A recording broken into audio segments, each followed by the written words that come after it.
En el día de hoy, amigo oyente, nos toca estudiar uno de los grandes capítulos proféticos de la palabra de Dios. Cuando estábamos estudiando la primera epístola a los Tesalonicenses, señalamos el capítulo 4, comenzando en el versículo 13, donde se comienza a hablar del arrebatamiento de la iglesia.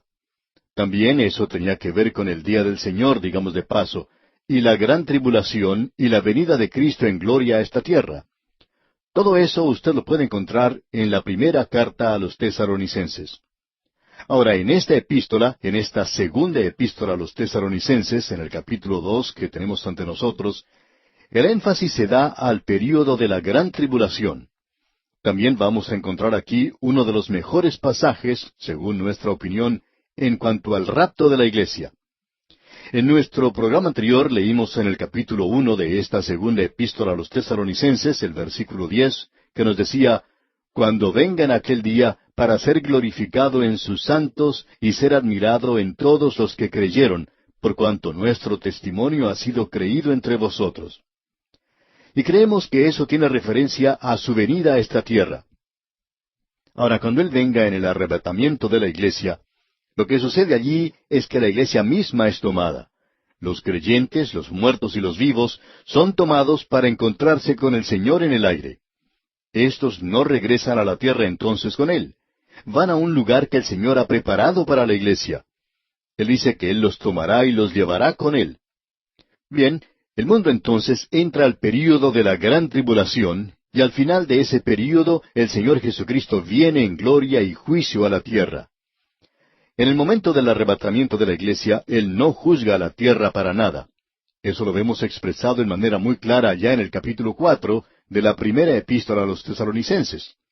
El Señor Jesucristo mismo nos ilumina en cuanto a esto en el capítulo 14 del Evangelio según San Juan, y Pablo lo repite una y otra vez. También creemos que tenemos esto en el mensaje a las iglesias mencionado en el libro de Apocalipsis. Cristo no viene a juzgar a la tierra en esa ocasión, pero sí viene al fin del período de la gran tribulación. Y este capítulo 2 nos aclara mucho este asunto. Así es que lo que mencionamos del versículo 10 del capítulo 1 de la segunda epístola a los Tesalonicenses es la mención de su venida a la tierra, porque vimos en nuestro programa anterior que Él viene en juicio y tuvimos ante nosotros este gran tema del infierno. Ya hemos tratado eso. Ahora vamos a tratar con otra cosa aquí en el capítulo 2. Y comenzando nuestra lectura en el versículo 1, tenemos que, «Pero con respecto a la venida de nuestro Señor Jesucristo y nuestra reunión con Él, os rogamos, hermanos». Ahora aquí se hace referencia a nuestra reunión juntos con Él. Y este aspecto de la venida es el arrebatamiento de la iglesia. El énfasis se da aquí a nuestra reunión juntos con Él. En esta oportunidad no hay ninguna clase de juicio. La razón por la cual menciona esto lo vemos en el versículo 2, donde dice, «Que no os dejéis mover fácilmente de vuestro modo de pensar, ni os conturbéis ni por espíritu, ni por palabra, ni por carta, como si fuera nuestra, en el sentido de que el día del Señor está cerca». Ya hemos tratado de este asunto. El día del Señor no tiene ninguna referencia a la iglesia. Lo que ocurre cuando sucede el arrebatamiento es que el día de Cristo, o el día de gracia, llega a su fin, es decir, el llamamiento de la iglesia, y la iglesia es arrebatada para encontrarse con Él. Así comienza el día del Señor. Y hemos visto que ese es un tema tratado en el Antiguo Testamento, mientras que el arrebatamiento de la iglesia no es mencionado en el Antiguo Testamento. Y lo que ocurre es que comienza con la noche. El día del Señor, nos dice Joel, no es luz, sino que es tinieblas.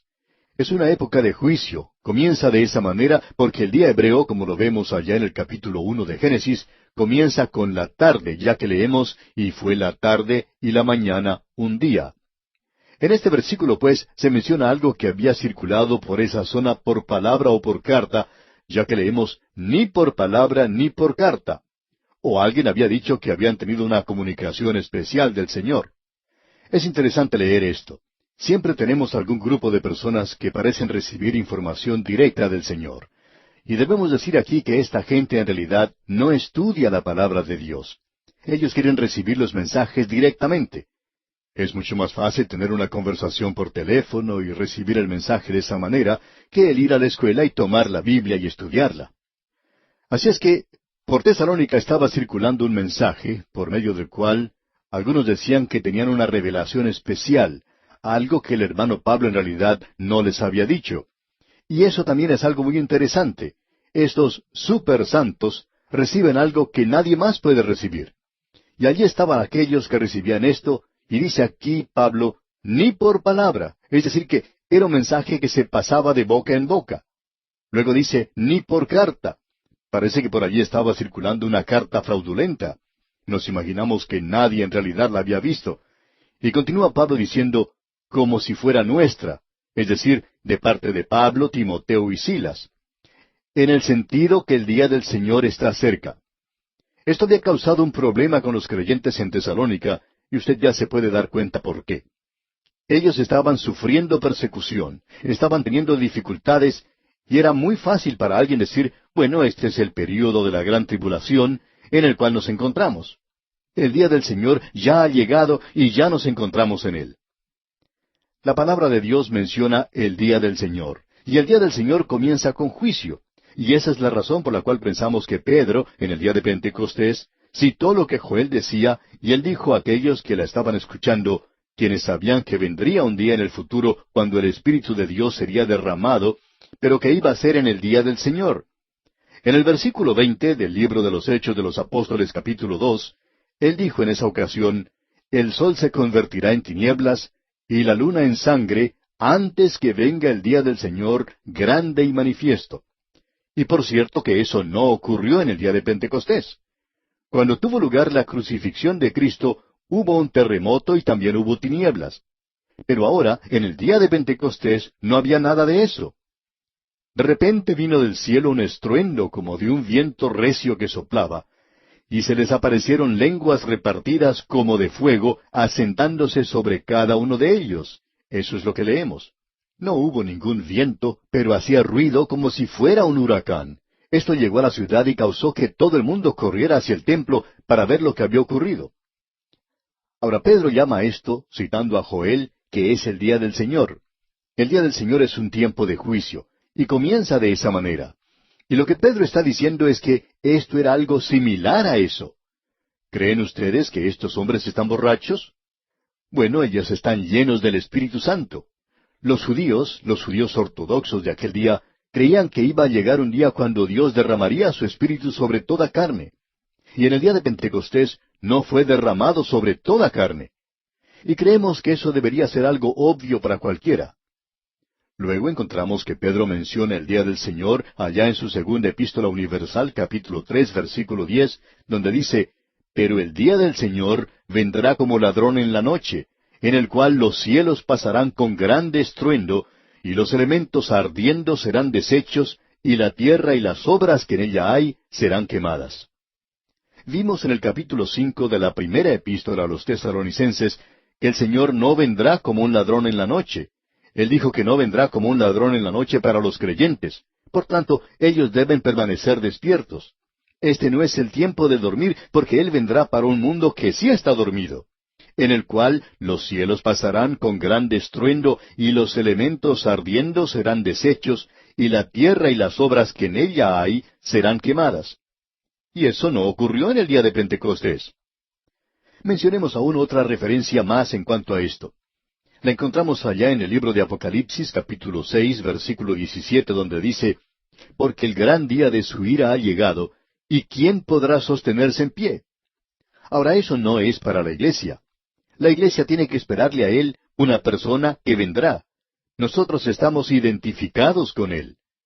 Y aquí en el capítulo 2 de la segunda epístola a los tesalonicenses que estamos estudiando, en el versículo 3, Pablo nos sigue diciendo lo siguiente, y quisiéramos que usted, amigo oyente, preste mucha atención a lo que vamos a leer ahora, aquí en el versículo 3. Nadie os engañe en ninguna manera, porque no vendrá sin que antes venga la apostasía, y se manifieste el hombre de pecado, el hijo de perdición. Ahora preste mucha atención, amigo oyente. Lo que dice Pablo aquí, nadie os engañe en ninguna manera. No seamos engañados hoy. Escuchemos una vez más lo que dice Pablo. porque no vendrá sin que antes venga la apostasía. ¿A qué se está refiriendo? Al día del Señor. No está haciendo referencia al rapto de la iglesia, sino que se refiere al día del Señor. No vendrá sin que antes venga la apostasía. Eso es la primera cosa. Y se manifieste el hombre de pecado. Aquí tenemos esas dos cosas. Tenemos dos cosas que deben tener lugar antes de que el día del Señor pueda comenzar. Y ninguna de estas cosas ha tenido lugar aún. Lo primero que tendrá lugar es que debe haber un apartamiento, una separación primero. Hay algunos que miran a esto como si fuera la apostasía. Y lo interesante es que opinamos que se refiere a eso. Sin embargo, significa mucho más que eso, porque la palabra que se utiliza aquí tiene un significado más profundo aquí que ese. Este apartarse es una traducción de la palabra apostasía y viene de la raíz apóstasis, que en realidad indica partir o quitar, y el verbo significa quitar o remover. Debe haber pues una remoción. Ahora hay dos clases de remociones que van a tener lugar. Una es que ellos se apartarán de la fe. Eso es apostasía. Pero eso no puede tener lugar hasta que la iglesia verdadera sea quitada, porque habrá una apostasía total cuando venga el Señor. Porque el Señor Jesucristo dijo allá en el Evangelio según San Lucas, capítulo 18 y versículo 8, «Pero cuando venga el Hijo del Hombre, ¿hallará fe en la tierra?». Se refiere aquí al cuerpo de verdad que Él había dejado. Y la respuesta a esto es no. O sea, no hallará fe. Él no encontrará fe. Habrá una apostasía total, completa. ¿Y por qué? Por dos cosas. La organización se ha apartado de la fe, se ha apostatado, pero ha habido también otro apartamiento, y ese es el apartamiento de la iglesia verdadera, ya que el uno provoca lo otro.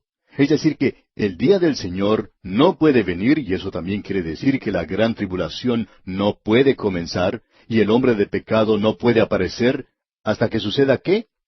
Hasta que tenga lugar esta separación, la remoción de la iglesia, la partida de la iglesia de esta tierra. Y de eso es de lo que él ha hablado abundantemente en la primera epístola. Él no va a repetir eso aquí porque él está enfatizando ahora el día del Señor, y ya él ha dicho a los creyentes todo lo que tenía que decir en cuanto al arrebatamiento. Porque el Señor mismo, con voz de mando, con voz de arcángel y con trompeta de Dios, descenderá del cielo, y los muertos en Cristo resucitarán primero. Luego nosotros, los que vivimos, es decir, aquellos que están en Cristo, o sea, la iglesia, los que hayamos quedado, seremos arrebatados juntamente con ellos en las nubes para recibir al Señor en el aire. Bien, de eso es de lo que Pablo nos está hablando en este segundo capítulo de su segunda epístola a los Tesalonicenses. Habrá algunos que se apartarán de la fe. Su organización queda aquí abajo, y vemos eso representado en la gran ramera mencionada allá en el capítulo 17 de Apocalipsis. La organización se hace cada vez peor. La iglesia de la Odisea se encuentra en una triste condición, y creemos que nos encontramos en ese período en particular en el presente. Eso terminará en una apostasía total. Aquí tenemos la partida de la iglesia de esta tierra. Desde el punto de vista de la tierra, es una partida. Desde el punto de vista del cielo, es un arrebatamiento, ya que eso es precisamente lo que se nos dice. Seremos arrebatados. Uno está mirando a eso desde el punto de vista del cielo cuando dice, seremos arrebatados juntamente con ellos en las nubes para recibir al Señor en el aire. Y creemos que el mundo va a decir en aquella ocasión, bueno, ya se fueron. Esas personas que estaban hablando por radio y que eran tan latosas, ya se han ido. Han partido, nos han dejado y estamos ahora tranquilos. Y nosotros diremos, aleluya. Pero el mundo se regocijará. Pero ese será un día muy triste para la tierra. Pensarán que están entrando en el milenio y sin embargo están entrando al período de la gran tribulación.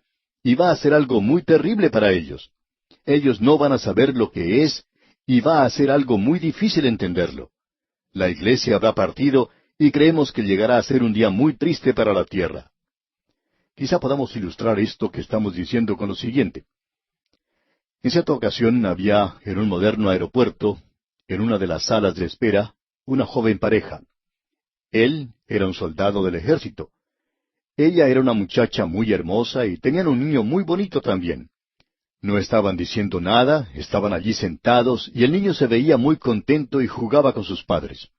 Pero cuando pasaron unos pocos minutos, se anunció la partida del avión, y los jóvenes se pusieron de pie, y ese soldado abrazó a su esposa y a su niño, y comenzaron a llorar. Los dos mayores lo hicieron, porque el niño no se daba cuenta de lo que ocurría, y simplemente se reía, pero su mamá y su papá estaban llorando. Aparentemente, el joven soldado regresaba al lugar de servicio que se le había asignado, así es que él tomó su maletín de mano y salió. Luego, cuando se había apartado ya a cierta distancia, se volvió y saludó con su mano. Su esposa quedó en ese lugar, con su rostro lleno de lágrimas, y se aproximó a una ventana para poder observar mejor la partida del avión. Y luego, cuando ya el avión había partido, salió llevándose a su niño. Ahora, eso era una partida. Era una apostasía, si se me permite la expresión. Eso es lo que había ocurrido. Istomi quiere decir colocarse y apo quiere decir fuera de. Literalmente indica el ser removido. Ese muchacho, ese soldado, se removió a sí mismo. Por lo menos fue el gobierno el que lo removió a él de ese lugar, y él había partido. El avión había salido, y esa muchacha, esa señora, tomó luego a su hijito y se dirigió a su hogar, y por supuesto tendría unos momentos muy difíciles en el futuro. Ahora el mundo, amigo oyente, se va a regocijar cuando parta la iglesia, pero van a venir días muy difíciles. El mundo va a entrar en el período de la gran tribulación. Y Pablo nos dice aquí, nadie os engañe en ninguna manera, porque no vendrá sin que antes venga la apostasía. Tendrá lugar la apostasía de la iglesia verdadera va a partir. No puede haber una apostasía total mientras haya creyentes aquí en la tierra. A los liberales les gustaría librarse de nosotros, y eso ocurrirá con seguridad en uno de estos días. Luego, la segunda cosa que él menciona en este versículo es, y se manifieste el hombre de pecado, el hijo de perdición. Cuando él sea revelado, cuando él se manifieste, usted se encontrará en el período de la gran tribulación. Aquí él le llama el hombre de pecado. Juan por su parte lo llama el anticristo. Y de paso digamos que Juan es el único que usa ese término. Este personaje tiene como 30 títulos diferentes en la Biblia. Él es un tema del Antiguo Testamento. Él será el hombre de Satanás. Vamos a hablar de eso cuando nos toque estudiar la primera epístola del apóstol Juan y el Apocalipsis, y lo haremos con más detalles. Pero aquí queremos decir que este hombre volverá a reunir el imperio romano, y luego él llegará a ser finalmente un dictador mundial, y él va a engañar al mundo. Pero él no puede aparecer aún en poder. Él podría estar en nuestro medio hoy, pero él no puede venir en poder y revelarse hasta que se haya entrado al período de la gran tribulación. En cuanto a él, se nos dice aquí en el versículo 4 de este capítulo 2 de la segunda epístola a los Tesalonicenses, el cual se opone y se levanta contra todo lo que se llama Dios o es objeto de culto, tanto que se sienta en el templo de Dios como Dios, haciéndose pasar por Dios. Una de las cosas que este hombre dirá es, por supuesto, que Él es Dios. Y vamos a tener que esperar hasta hablar de esto cuando lleguemos a nuestro estudio al capítulo 13 de Apocalipsis. Y allí encontramos la bestia que sube del mar. Ese será el anticristo reuniendo a Europa occidental como la conocemos en el día de hoy, y éste unirá a todos estos países nuevamente, y cuando él haga eso, él se mostrará a sí mismo como Dios, y el mundo creerá que él es Cristo. Y ese es el gran engaño que se menciona aquí. Ahora, en el versículo 5 de este capítulo 2 de esta segunda epístola a los Tesalonicenses leemos, ¿no os acordáis que cuando yo estaba todavía con vosotros os decía esto? Pablo no tenía dificultad o inconveniente en hablar de esas cosas. Hay algunos que dicen que los predicadores hoy no deberían tocar esas cosas. Sin embargo, Pablo hablaba de esto. Pablo dice, cuando yo estaba todavía con vosotros os decía esto. Y continúa en el versículo 6 diciendo, y ahora vosotros sabéis lo que lo detiene, a fin de que a su debido tiempo se manifieste. Bien, ¿qué es lo que puede detener el mal en este mundo? Bueno, el único que conocemos es el Espíritu Santo. El gobierno no lo puede hacer. En ningún país sucede eso. El Imperio Romano no lo pudo hacer. Ellos formaban una fuerza de mal en sí mismo. Y luego Pablo dice aquí en el versículo 7, porque ya está en acción el misterio de la iniquidad, solo que hay quien al presente lo detiene, hasta que él a su vez sea quitado de en medio. Ya tenemos iniquidad en este mundo, y eso aumentará. Ahora, ¿a quién se refiere cuando dice que será quitado de en medio? Él, el Espíritu Santo, será quitado con la iglesia. Ahora alguien se podrá preguntar, ¿no estará el Espíritu Santo en el mundo durante el período de la gran tribulación? Sí. ¿No estaba en el mundo antes de Pentecostés? Por cierto que sí estaba. Él estaba también en el Antiguo Testamento, pero con una obra o con una misión diferente. Él estará con una misión diferente después que la iglesia sea quitada, porque el Espíritu de Dios nos va a presentar a nosotros, y nosotros somos sellados hasta que llegue el día de salvación. Él tiene que entregarnos al Señor Jesucristo, y si no fuera así, nosotros no podríamos hacerlo, pero Él nos entregará. Y cuando Él haga eso, entonces regresará a la tierra, según creemos, para reanudar su misión anterior en este mundo. Pero no estorbará al mal. Permitirá que el diablo controle esto por un tiempo. Y amigo oyente, yo no quisiera estar aquí cuando el diablo tenga control de este mundo. Parecería que lo tuviese hoy, y para mí eso es demasiado malo. Yo no quisiera estar aquí cuando este mundo sea entregado en sus manos.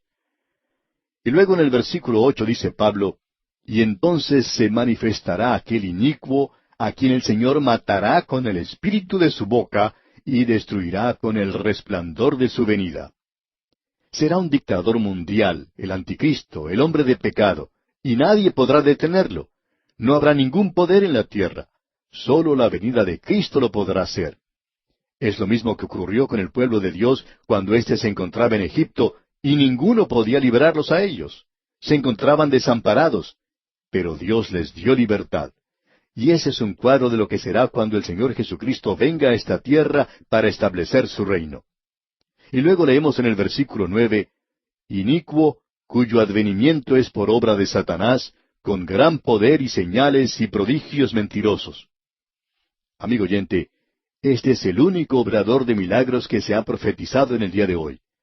Siempre nos da temor cuando alguien dice que una persona está realizando milagros hoy porque ellos no han venido del cielo. El próximo que vendrá será proveniente del diablo. El diablo lo enviará y lo hará con gran poder y señales y prodigios mentirosos. ¿Cómo andamos en el día de hoy? Andamos por fe. No pongamos entonces nuestros ojos en los hombres, sino que debemos ponerlos en Cristo Jesús y andar por fe en el día de hoy. Y aquí nos detenemos por hoy porque nuestro tiempo ha terminado. Continuamos hoy, amigo oyente, nuestro estudio en esta segunda epístola del apóstol San Pablo a los Tesalonicenses, y estamos en el capítulo 2. Y queremos comenzar repitiendo la lectura del versículo 7, donde Pablo nos dice, porque ya está en acción el misterio de la iniquidad, solo que hay quien al presente lo detiene, hasta que él, a su vez, sea quitado de en medio. Ahora, el misterio de la iniquidad comenzó a obrar y estaba obrando en los días del apóstol Pablo y continúa obrando en nuestros días. Usted recordará que el Señor Jesucristo presentó una parábola sobre la condición del reino de los cielos en el día de hoy. Y Él no estaba hablando de la iglesia allí. En realidad, Él estaba hablando del curso que tomó el reino de los cielos. Es el campo donde hoy la palabra de Dios está siendo sembrada. Esa es la condición del reino de los cielos. Pero un enemigo ha venido y ha sembrado cizaña, y la cizaña y el trigo están creciendo juntos. La palabra de Dios y la iniquidad están creciendo juntas hoy. El mundo se está haciendo cada vez peor, y el mundo se está haciendo también cada vez mejor en realidad. Pensamos que la palabra de Dios se está predicando mucho más hoy que en cualquier otro momento de la historia del mundo. Opinamos que la radio ha sido uno de estos medios. La televisión también, aun cuando no tanto, pero la radio está alcanzando hasta los fines de la tierra en el presente. Aparte del idioma castellano en que este programa es transmitido, comenzamos este mismo programa en idioma portugués, con nuestra meta en mente de poder alcanzar al pueblo de Brasil y otros países de habla portuguesa con la predicación, con el estudio de la palabra de Dios. Amigo oyente, nosotros podríamos dar pasos gigantescos si tuviéramos el apoyo del pueblo de Dios que en realidad quiere ver que se predique la palabra de Dios. Las puertas están abiertas y la palabra de Dios está esparciéndose. El trigo está creciendo hoy. pero también está creciendo la cizaña. La iniquidad continuará siendo cada vez peor, pero el Espíritu Santo no permitirá que avance demasiado en la era presente. Después que el Espíritu Santo sea quitado, es como el quitar la tapa de una botella. Luego el líquido, la iniquidad, se derramará por todo el mundo en ese día. Luego se nos dice, y entonces se manifestará aquel inicuo. Ese es el anticristo. Tiene como 30 nombres diferentes en la palabra de Dios. Se manifestará aquel inicuo a quien el Señor matará con el espíritu de su boca. Es decir, que de su boca sale una espada de 2 filos, la cual es su palabra. Amigo oyente, la palabra de Dios creó este universo, y todo lo que Dios tuvo que hacer fue hablar. Dios dijo, hágase la luz. ¿Sabe usted lo que es la luz? Es la palabra de Dios. Hoy nosotros tenemos la palabra de Dios escrita. El Señor Jesucristo es la palabra de Dios viviente. No queremos decir con eso que la palabra escrita no es viviente, ya que esa es la razón por la cual es tan potente. Y luego cuando Él venga, vendrá como la palabra de Dios. Ahora Él matará a aquel inicuo con el espíritu de su boca, y lo destruirá con el resplandor de su venida, es decir, la epifanía, el resplandor, la brillantez de su venida. Cuando Él vino a Belén, esa fue una epifanía. Pablo dice, porque la gracia de Dios se ha manifestado para salvación a todos los hombres. En su venida, Él demostró su gracia. Hay personas que hablan hoy de que algunos creyentes pensamos y estamos convencidos que hay una segunda y tercera venida del Señor. Bueno, creemos en más que eso. Él vino hace más de 2000 años. Epifanía. La epifanía. Él vino, como alguien dijo, como un niño pequeño que hizo llorar a una mujer. Él vino vestido de carne humana. Luego Él vendrá y llevará a su iglesia de este mundo. Entonces Él vendrá otra vez y establecerá su reino. Así es que aquí tenemos 3 venidas, si usted quiere verlo de esa manera. Y en realidad en su primera venida tenemos mezcladas 2 venidas de Él. Él nació en Belén y luego no escuchamos nada más de Él hasta que cumple los 30 años de edad. Y luego Él aparece nuevamente y comienza su ministerio. Allí tenemos una primera y una segunda venida, como niño y luego como un hombre de 30 años que fue al templo y lo limpió. Así es que todo esto que se dice hoy cuando uno afirma que Cristo viene por tercera vez es nada más que insensatez en realidad. Como hemos demostrado, podemos nosotros presentar hasta 4 de ellas, y no hay nada malo con ninguna, ya que todo esto es bíblico. Ahora, volviendo al capítulo 2 de esta segunda epístola del apóstol Pablo a los tesalonicenses que estamos estudiando, leamos el versículo 9, que dice, «Inicuo, cuyo advenimiento es por obra de Satanás, con gran poder y señales y prodigios mentirosos». Este es el anticristo, el hombre de Satanás, el hombre de pecado, el hijo de perdición, y él vendrá por obra de Satanás con gran poder y señales y prodigios mentirosos. El poder mencionado aquí es Junimus. Ese es un poder físico cuya fuente es algo sobrenatural. Creemos que esto nos dice que Él va a ser uno que va a sanar a muchas personas. Él va a hacer muchas cosas, realizará milagros. También podrá caminar sobre el agua y creemos que será capaz de controlar el viento.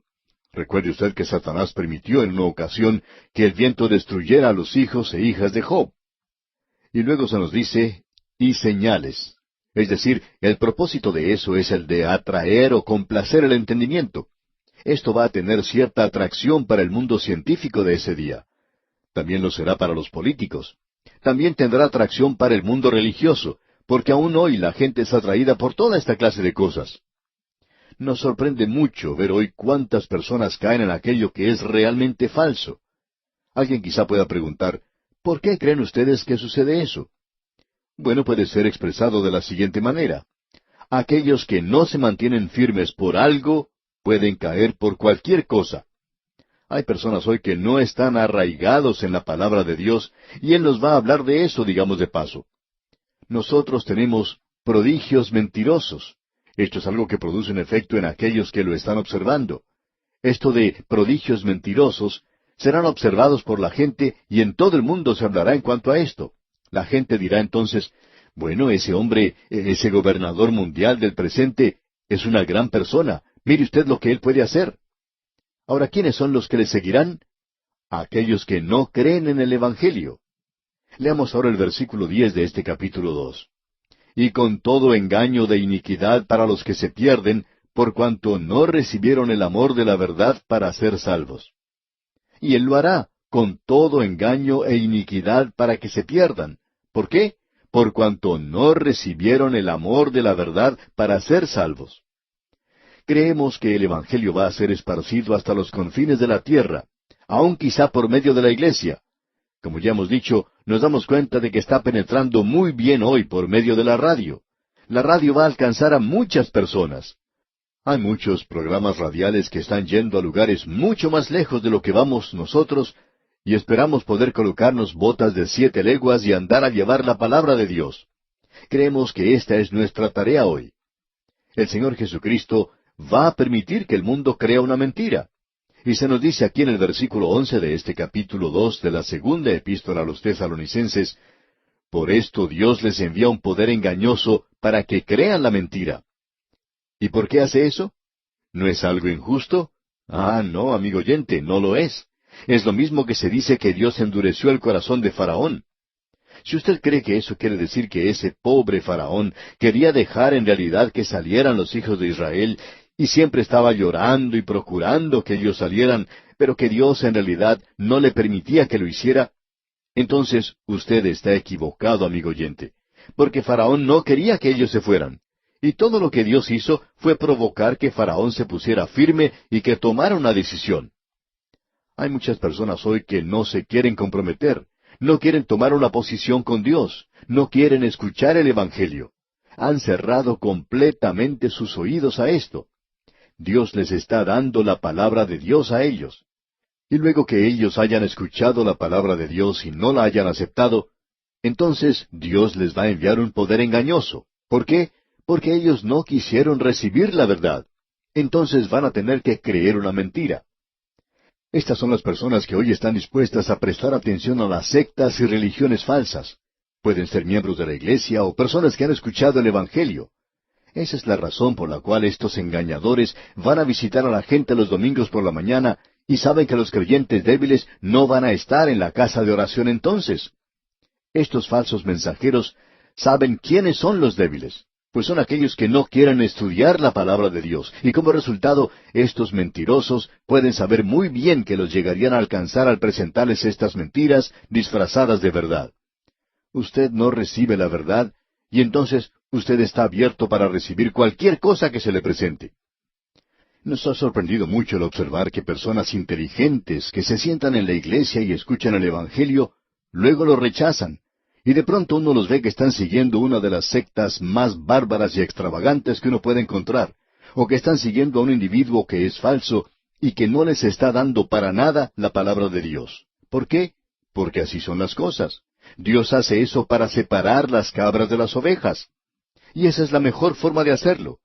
Ellos no quieren recibir el amor de la verdad, y ahora Dios les envía un poder engañoso para que crean la mentira. Ahora, ¿cuál es la mentira? Creemos que el anticristo les va a decir, ustedes son realmente inteligentes al no llegar a ser unos locos religiosos y creer en Jesucristo, que Él iba a venir y a llevarlos a ustedes y sacarlos de este mundo. Esas personas probablemente han partido en un viaje a la luna y han desaparecido, y quizás se encuentran en algún lugar en el espacio y no saben lo que están haciendo. Creemos que el anticristo presentará muchas explicaciones en cuanto a esto, y les dirá a esta gente que ellos han sido verdaderamente inteligentes al esperar, porque ahora van a construir un reino aquí en la tierra, y la gente va a creer lo que el anticristo les está diciendo, y ellos van a pensar que están entrando al milenio. Pero en realidad están entrando al período de la gran tribulación. Creemos que esa es la mentira. ¿Y por qué? Para que el Señor les pueda juzgar, ya que en el versículo 12 de este mismo capítulo 2 de la segunda epístola a los Tesalonicenses, dice Pablo, a fin de que sean condenados todos los que no creyeron a la verdad, sino que se complacieron en la injusticia. Hemos dicho esto muchas veces, y queremos repetirlo una vez más. Si usted puede estar sentado y escuchar este programa y continuar rechazando a Jesucristo, amigo oyente, usted está completamente abierto para cualquier otra cosa que se le presente. Pero eso sí, usted nunca podrá entrar a la presencia de Dios y decir, bueno, yo nunca escuché el Evangelio. Porque, mi amigo, usted lo está escuchando en este mismo instante. Usted ya lo ha escuchado. Y probablemente lo ha escuchado en varios lugares diferentes, y usted posiblemente le dio la espalda. Y cuando usted le da la espalda a Dios, queda completamente abierto, vulnerable para cualquier cosa, y entonces está listo para el juicio. Porque somos sabor de vida para aquellos que son salvos, pero somos sabor de muerte para aquellos que perecen. Amigo oyente, nosotros no somos sus amigos si usted está rechazando a Jesucristo, porque usted no puede entrar a la presencia de Dios ahora y decir que usted no ha escuchado el Evangelio. Y eso es lo que yo siempre quiero decirle a la persona que rechaza a Cristo. Amigo, nosotros lo hemos puesto a usted en una situación muy difícil, créalo. Usted nunca puede decir ahora que nunca antes ha escuchado el Evangelio, porque usted ahora es completamente responsable, no tiene excusas que valgan. Y Pablo ahora, comenzando con el versículo 13, inicia el lado práctico de esta epístola, lo práctico en cuanto a la venida de Cristo. ¿Qué quiere decir esto en realidad para nosotros? Bueno, a la luz del conocimiento de los hechos futuros, el creyente debe vivir una vida que demuestre que él cree en la venida de Cristo.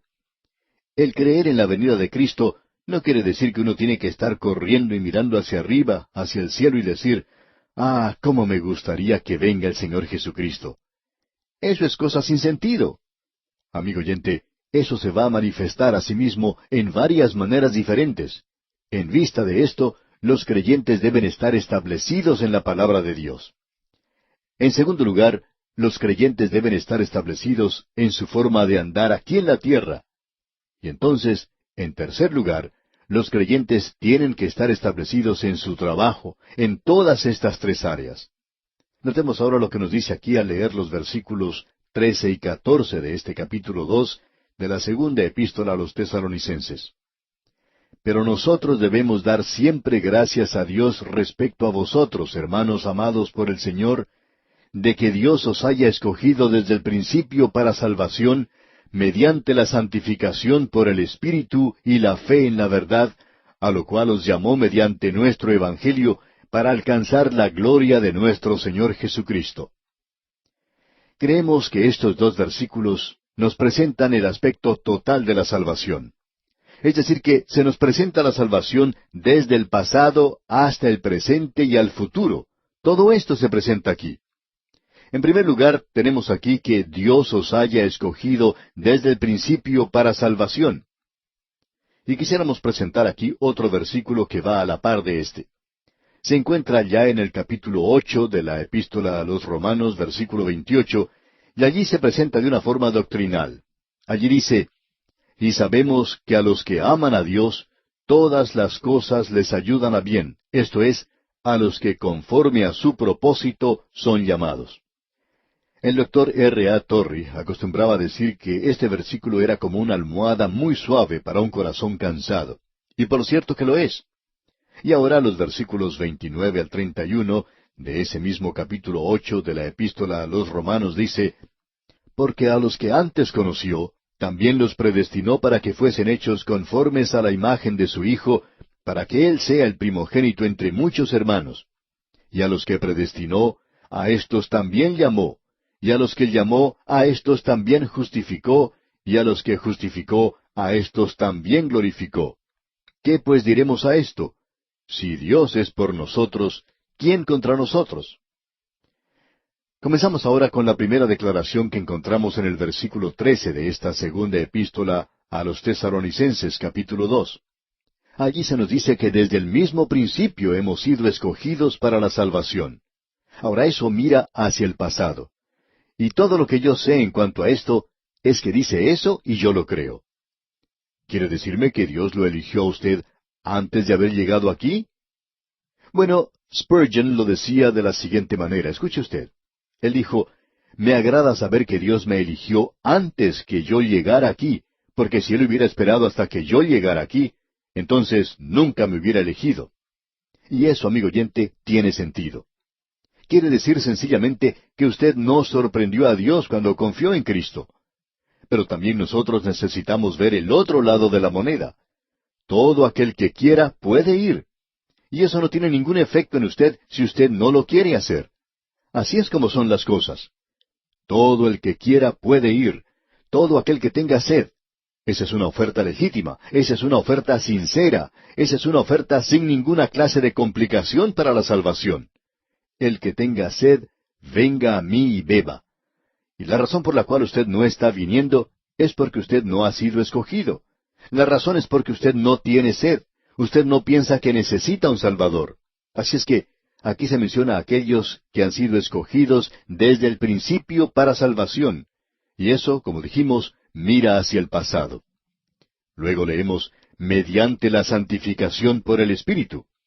Ya hemos dicho anteriormente que cuando la santificación se usa en relación con el Espíritu Santo, es algo práctico.